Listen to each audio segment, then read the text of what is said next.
So ang atin ho nitong talagang number one layunin ay mapalapit ang mga mamamayan at hindi sila matatakot na magsumbong sa atin. Ang isang barangay ay masasabi mo lang na maganda ang Agos ng Pag-asa pag naipakita mo yung kaayusan at kalinisan at katahimikan sa ating barangay. Sinuhula pa kami ng pera. Pero hindi namin tinagap ang pera na yan.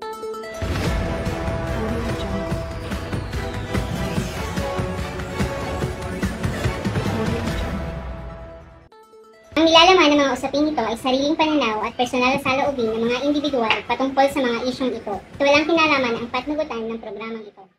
Isang magandang umaga pong muli sa inyong lahat. Ako po si kasamang Wilmer mula sa Hardin de Aguila.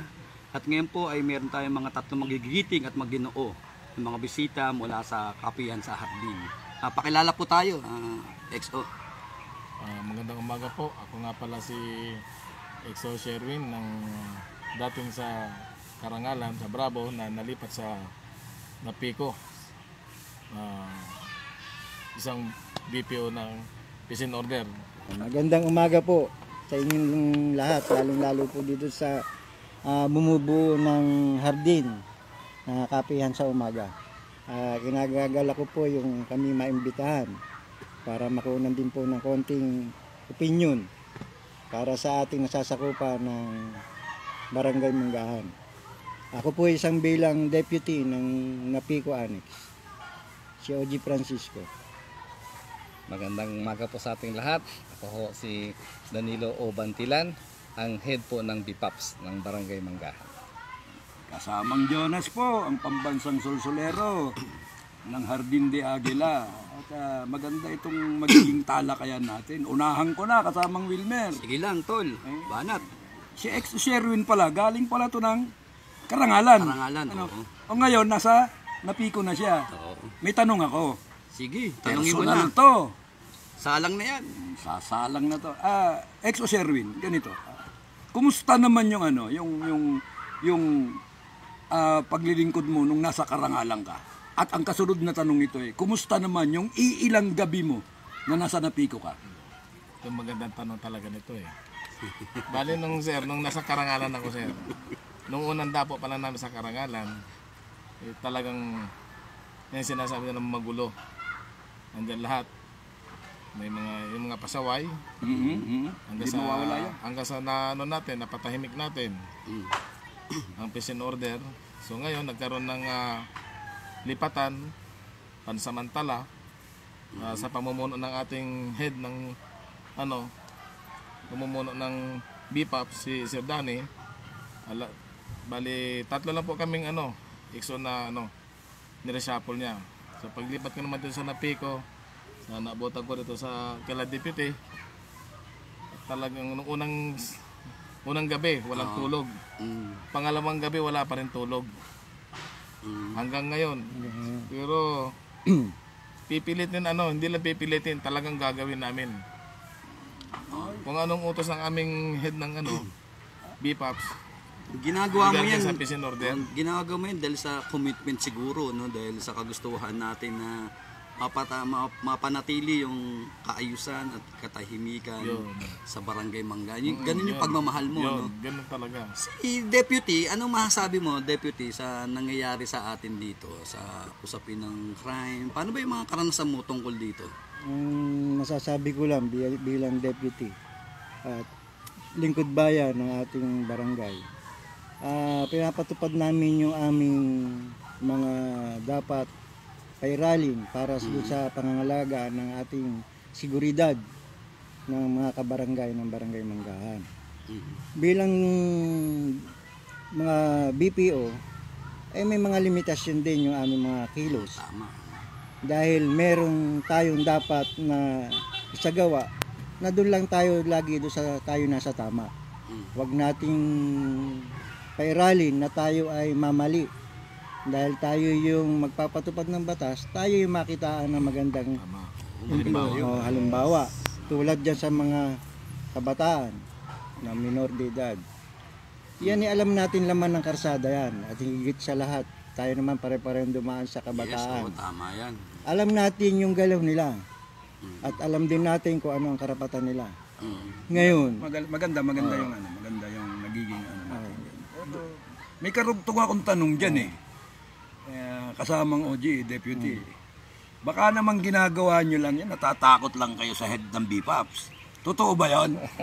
Ano ba to? Stricto ba to si Sir Danny? hindi. Ginagawa namin yun dahil unang-una, yung pagmamalasakit natin sa ating kapitan. Okay. Dahil kung ano yung anino natin, yun ang magiging anino ng ating mahal na kapitan. Maganda yung ating maging anino sa ating mamamayan. Ang reflection nun ay sa ating punong barangay. Lalong-lalo doon sa namumuno sa ating peace and order na si Ginoong Danilo Bantilan bilang head ng peace and order. Susukan ko lang po yung tanong ninyo regarding ko sa Rigudon o paglipat. Okay. Ito po ay walang personalan po, ito ay trabaho lamang at ang kadahilan ng number 1 dyan ay upang magkaroon ng panibagong eksperyensya ang bawat XO, panibagong experience malawak. upang maangat yung kanilang kaalaman, hindi upang mamersonal. Para kung ano yung natutunan nila doon sa, halimbawa si Exo Sherwin sa Karangalan, ay may apply niya dito sa Napico. Pero Kuya Danny, matanong ko lang din, yung mga BPO po ba natin, lalo yung mga XO natin, at mga DepU natin, dumaan po ba ito sa mga pag-aaral sa ating kapulisan? Paano po ba yung training nila? Nagkakaroon po pa ng ganun?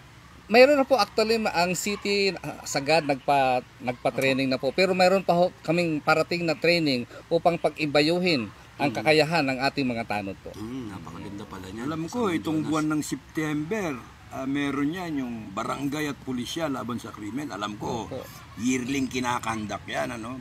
Balik ako kay Exo Sherwin. Kumusta naman ang naging relasyon mo sa aapat na araw at aapat na gabi mo sa ano? Kumusta ang relasyon mo sa mga tao sa Napico?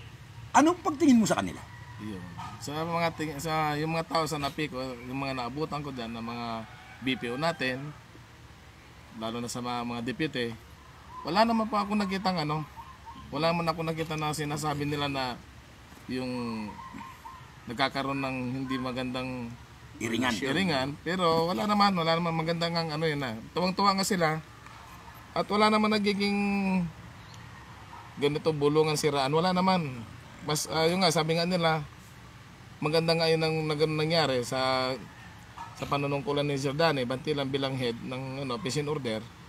Para yung tama yun na sinasabi ni na kailangan maiba naman, sabi ni Sir Danny.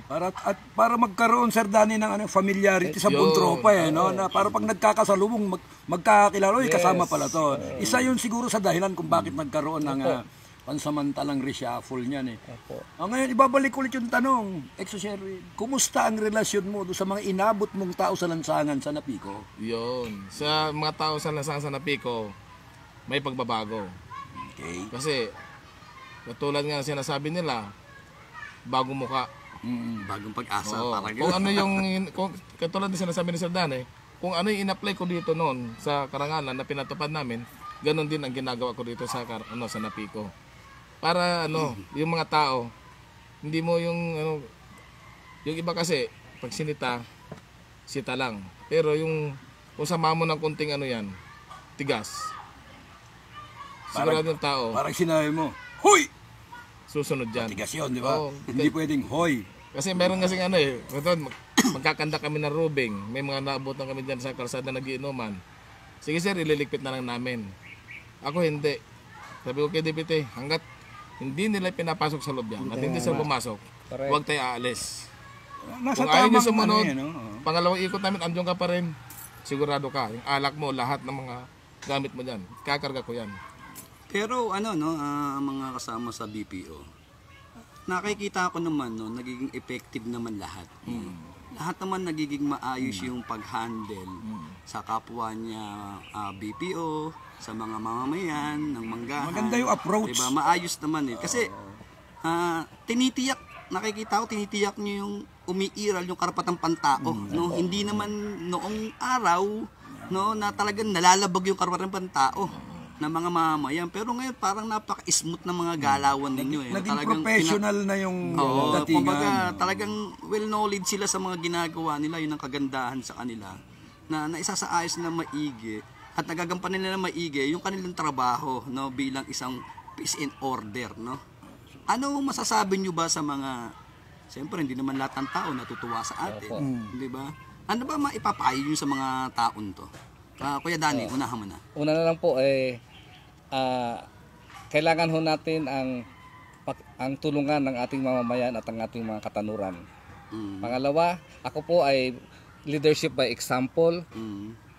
Kung ano po yung hindi labag sa batas, yun po ay pinatutupad natin. Halimbawa na lang po, may sinita po ako na isang tanod na naninigarilyo. Alam natin na bawal ang manigarilyo sa loob sa harapan ng ating himpilan. So, pinagsabihan ko po na labag ho yan sa batas. So ang atin ho nitong talagang number one layunin ay mapalapit ang mga mamamayan at hindi sila matatakot na magsumbong sa atin. Kumbaga kayo yung kakampi talaga ng taong bayan, no? At Na hindi kami yung lumalabag. Sa karapatan. Kasi mahirap naman na maging ikaw yung nagpapatupad pero ikaw din ang lawbreaker. Opo. XO, anong sabi mo ron?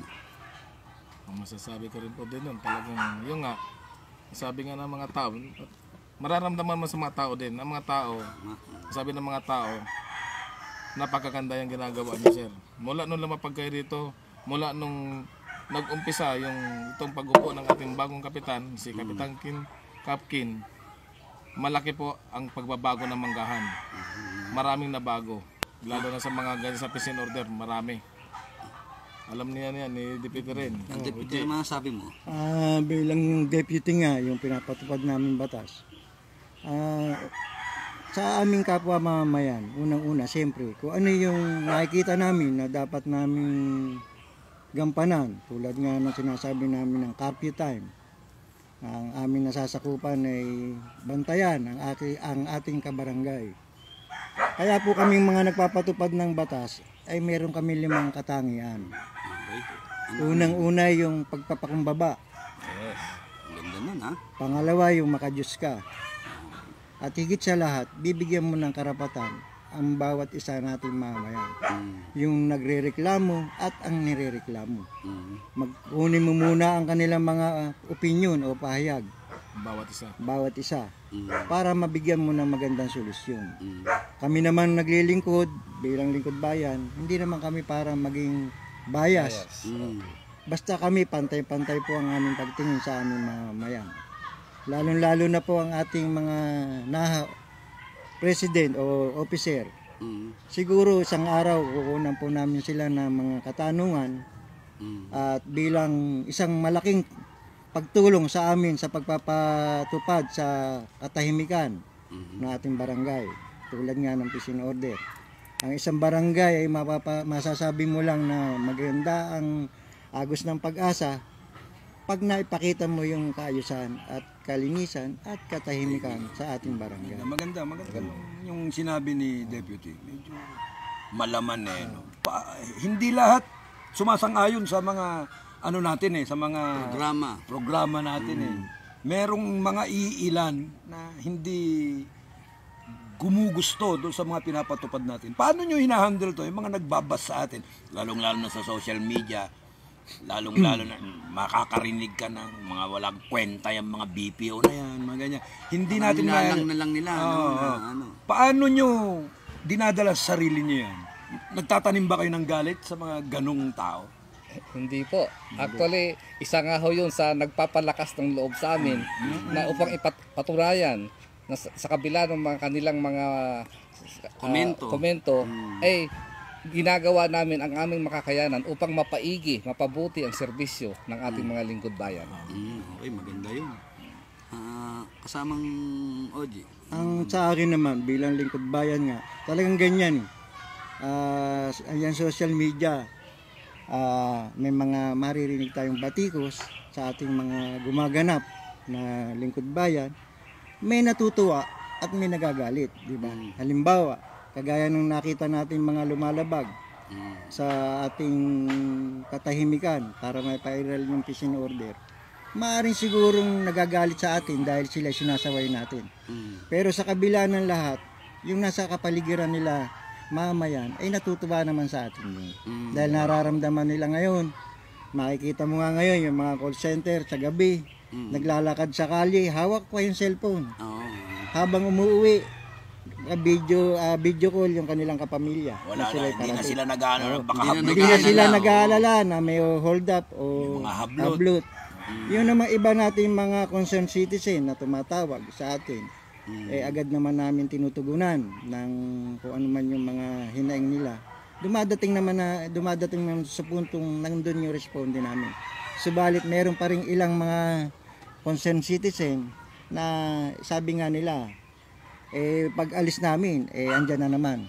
Ang ginagawa namin, dino-double check namin hanggang 3 beses para mapatupad lang yung kanilang kahilingan ay namin na solusyonan. XO, anong masasabi mo rito? Sa akin naman, sa ilang gabi ko pa lang dito sa Napico, yung mga ilang netizen niya na nakausap ko, na nagpapasalamat sila.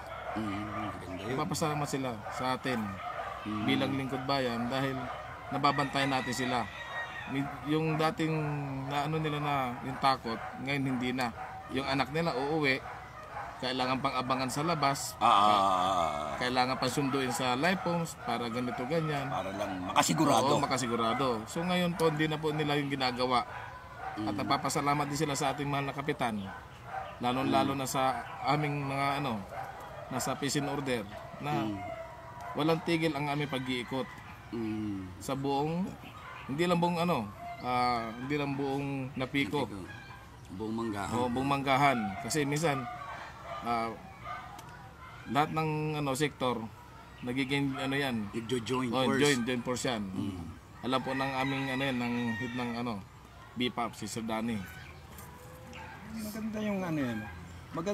May bunga rin kagandahan yung pag-ikot talaga ng mga namumuno ng Mga peace and order dito para magkaroon ng familiarization doon sa mga tropa mismo, no? At ang nakikita ko rito, para kung sakaling dumating na naman yung pagkataon na magkasama-sama silang lahat, magkakakilala na sila, di ba? Bilang panghuling mga kasama, ano yung maibibigay niyong payo o pangaral o suhestyon para sa inyong pagganap, lalong-lalo na kayo XO Deputy, bilang pagganap sa inyong tungkulin, sa inyong area. Mensahe sa ating mamamayan. Ang mensahe ko lang po sa ating mga mamamayan, ng ating manggahan, mga anak ng manggahan, kung halimbawa man na katulad ng iba, meron kami talaga nakakasagupa na minsan galit pa sila sa amin, pero hindi namin inintinding galit nila. Alam din namin balang mga ilang araw, ilang gabi magagalit sa amin yan. Pero maintindihan din nila yan.